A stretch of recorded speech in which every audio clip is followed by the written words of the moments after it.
मधु अपनी बहू ज्योति से कहती है। बहू, तुझसे कहा था ना कि पौधों में पानी डाल दिया कर। अब देख कितने सूख रहे हैं।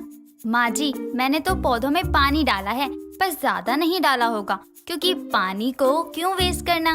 बहू, तेरी चिंदी चोरी करने वाली आदत कब जाएगी? अब तो इससे मैं भी परेशान हो गई हूँ। बता, पौधों में पानी ना देकर तूने क्या बचा लिया?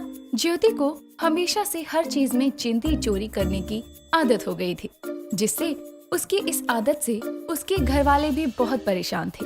पर उन्हें पता था कि ज्योति की ये आदत एक हद तक ठीक भी थी, पर कभी ऐसा ना हो कि उसकी ये आदत उसके लिए मुसीबत बन जाए। देर शाम मधु की बहन और उसके जीजा आते हैं। मधु ज्योति को चाय बनाने को कहती है और कुछ समय बाद ज्योति चाय लेकर आती है और अपनी सासू माँ से कहती है, माँ जी चाय। चाय पीने के बाद ज्योति फिर अपनी सास को कहती है, माँ जी कैसी बनी है? अच्छी है।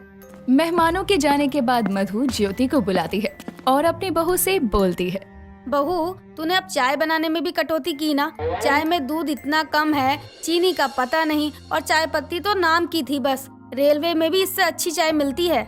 माँ जी, आपको पता भी है दूध का चीनी का दाम आसमान छू रहा है, और आप मुझे सुना रही हैं कि मैंने चाय में अपनी चिंदी हरकत दिखाई है। तूने अपनी चिंदी चोरी करने की आदत से पूरे घर का सत्यानाश कर रखा है। अब मेहमानों के सामने थोड़ी सी इज्जत बची थी, उसमें भी तू अपनी चिंदी चोरी करने वाली आदत ले आती है। हाँ ठीक है माँ जी, मैं तो इस घर के लिए कुछ अच्छा सोच भी नहीं सकती। ये कहकर ज्योति किचन में चली जाती है और अपने काम में बिजी हो जाती है। तभी मधु कुछ समय बाद किचन में जाती है, जहाँ वो देखती है कि ज्योति दूध में पानी मिला रही है। ये देखकर मधु अपनी बहू से कहती है, बहू, तू ये सब क्या कर रही है? दूध में भी पानी मिला रही है। ओह माँ जी, आपने अपने आप ही सब देख लिया है, तो आपसे क्या छुपाना। मैं ऐसा इसलिए कर रही हूँ ताकि दूध घर में सबको हो जाए और थोड़े पैसे भी बच जाएं। बहू, इस बार तो तूने हद कर दी। भला ऐसे कौन करता है? हर दिन अपनी चिंदी चोरी की हरकतों की वजह से बेशक ज्योति अपने पैसे बचाने की सोचती थी, पर इन सब से उसकी सास बहुत परेशान हो चुकी थी।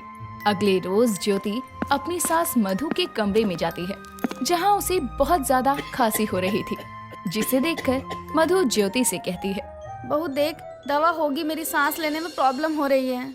मधु के कहने पर ज्योति दवाई तलाशती है, पर उसे दवाई नहीं मिलती।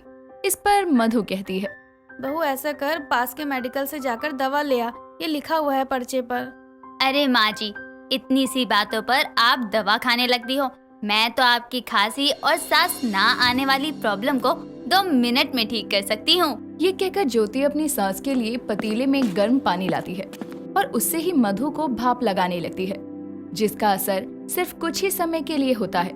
फिर थोड़े समय बाद मधु को तेज तेज सांसें चढ़ने लगती है। ये सब देखकर आनंद अपनी माँ को हॉस्पिटल लेकर जाता है, जहाँ डॉक्टर आनंद से कहता है, आपकी माँ को अस्थमा अटैक आया था, अब वो ठीक है, पर अगर हल्का भाप नहीं लिया होता तो प्रॉब्लम हो सकती थी। फिलहाल तो वो ठीक है। आनंद अपनी माँ को घर लाने के साथ ज्योति से कहता है, ज्योति, मैं मानता हूँ कि तुम्हारे भाप लगाने से माँ थोड़ी समय के लिए अच्छे से सांस ले पाई है, लेकिन हर बात में चिंदी चोरी की आदत कब जाएगी तुम्हारी? आज तुम कोई ना कोई मुसीबत खड़ी कर देती। जी, मैं आपसे नहीं करूँगी। मैं तो कुछ अच्छा करने की सोचती हूँ, पर बुरा ही हो जाता है। इस बात को भी काफी समय बीत जाता है और एक रोज ज्योति मार्केट जाती है और वहाँ से आनंद के लिए एक पैंट लेकर आती है, जिसे पहनकर आनंद भी ऑफिस चला जाता है। और जब वो 2 बजे की मीटिंग में शामिल होता है, तो सब उसे घूर घूर कर देख रहे थे। और कुछ समय बाद मीटिंग खत्म होने के बाद आनंद का दोस्त उससे कहता है, भाई सुन, तुझे कुछ बताना है। हाँ बोल भाई, क्या बात है? आज सुबह मैं जब से ऑफिस आया हूँ तब से सब लोग मुझे घूरे ही जा रहे हैं। भाई तेरी पैंट ना पीछे से फट गई है, जिसे देखकर ना सब तेरा मजाक बना रहे हैं। आनंद के ऑफिस से घर आते ही ज्योति आनंद को कहती है, आप फ्रेश हो जाओ, मैं खाना लगा देती हूँ।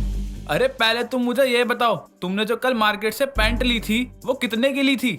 जी वो तो 100 की ही मिल रही थी, तो मैंने आपके साइज की ले ली। इसमें भी तूने दिखाई दी अपनी चिंदी चोरी और सस्ता कपड़ा खरीद लिया। ये फट गया, जिसके बाद मेरी इज्जत का पूरे ऑफिस में फलूदा हो गया है। ज्योति को इस बार भी एहसास नहीं होता कि उसने जो किया वो गलत है, बल्कि वो आनंद को कहती है, ऐसा हो नहीं सकता, मैंने तो अच्छा कपड़ा देखकर ही लिया था।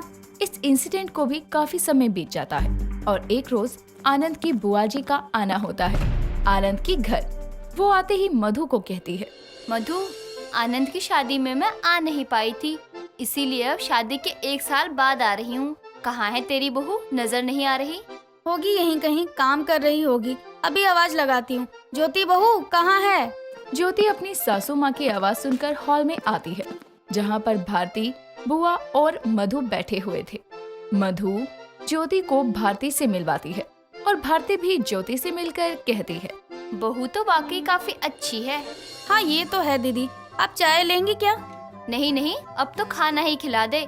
सुबह की निकली हुई हूँ, भूख लग गई है। मधु भारती से खाना पूछने के बाद ज्योति को भारती के लिए खाना लाने को कहती है। ज्योति किचन में जाते हुए सोचती है, खाना तो आज बचा भी नहीं, सारा खाना तो खत्म हो गया है। अब बनाने लगूंगी तो समय लग जाएगा। क्यों ना मैं बुआ जी को कल वाली रोटी सब्जी खिला दूं, गरम करके। थोड़ी देर बाद ज्योति भारती बुआ के लिए खाना लेकर आती है, जिसे खाते ही बुआ जी कहती है, खाने से अजीब टेस्ट आ रहा है बहू। माँ जी, ठंडा खाना गरम करने पर उसका टेस्ट बदल जाता है ना, तो आपको ऐसा लग रहा होगा। उस समय तो बुआ जी खाना खा लेती है, लेकिन कुछ समय बाद उसे उल्टियाँ होने लगती है, जिसे देखकर मधु अपनी बहू से कहती है, बहू बुआ जी को क्या खिला दिया? घर से तो ठीक आई थी, पर खाना खाने के बाद ऐसा हुआ। शायद मटर की सब्जी मुझे पची नहीं। क्या कल वाली सब्जी खा ली आपने दीदी? किसने कहा था बासी खाना खाने को? क्या वो खाना बासी था? दीदी बासी ही नहीं, 2 दिन हो गए थे उस सब्जी को, जो फ्रिज में रखी थी। बहू, ये तूने क्या किया? मुझे तो ताज़ा खाना भी ठीक से पचता नहीं, और तूने तो 2 दिन पहले की बासी रोटी खिला दी, चिंदी चोर की तरह। मैं तो सोच रही थी थोड़े दिन और रुक जाऊं, मैं तो सुबह यहाँ से चली जाऊंगी, वरना मधु तेरी बहू तो मुझे मार ही देगी। यहाँ भी चिंदी चोरी वाली आदत कर दी बहू तूने। अब दीदी सब जगह गाएंगी कि मधु की बहू ऐसी है वैसी है। इस बात को भी काफी समय बीत जाता है और ना ज्योति सुधरती है और ना ही उसकी चिंदी चोरी वाली आदत। एक रोज मधु हॉल में बैठकर टीवी देख रही थी। तभी आनंद के दोस्त अमरजीत का कॉल आता है और वो मधु से कहता है, आंटी जी, आप जितनी जल्दी हो सके हॉस्पिटल आ जाओ और करीब 1 लाख रुपए का इंतजाम भी करके आना। पर किसे क्या हुआ? आनंद ठीक तो है ना बेटा? आंटी जी, आनंद का एक्सीडेंट हो गया है। आप जितना जल्दी हो सके पैसों का इंतजाम करके आ जाओ।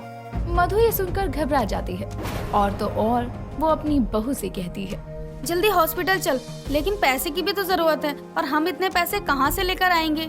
माँ जी आप चलिए, मैं करती हूँ। जब तक मधु और ज्योति हॉस्पिटल पहुंचते हैं, तब तक पैसों का इंतजाम हो चुका था और हॉस्पिटल पहुंचकर मधु अमरजीत से पूछती है, आनंद कैसे हैं? वो बिल्कुल ठीक है आंटी जी। पर पैसे का इंतजाम किसने किया? भाभी ने आंटी जी। पर बहू तेरे पास इतने पैसे आए कहाँ से? कहीं तूने ये पैसे चिंदी चोरी से तो नहीं बचाए हैं? हाँ माँ जी, ये वही पैसे हैं। और ये देखकर मधु भावुक हो जाती है कि उसकी बहू ने जितने भी सेविंग चिंदी चोरी यानी कंजूसी की वजह से की, वो आज कहीं किसी अच्छे काम में और किसी की जान बचाने में काम आई और वो अपनी बहू को गलत समझती रही। दोस्तों, अगर आपको ये कहानी पसंद आई तो इसे लाइक करें, शेयर करें और कमेंट करके बताएं कि कहानी में आपको सबसे अच्छा क्या लगा।